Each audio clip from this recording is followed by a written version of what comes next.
In order to add fingerprint on your OnePlus 15R, we need to open settings, then in here scroll down in order to find security and privacy, and then you should be able to go to the device unlock section, and then in here we can find face and fingerprint unlock, so we can select this option. Now we can choose the fingerprint, and of course we need to agree to the statement of use. We need to enter the screen lock password in order to continue, and now we can tap add fingerprint.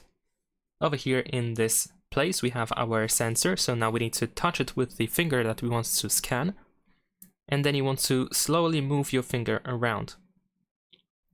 So you don't have to lift your finger on this phone in order to scan your fingerprint.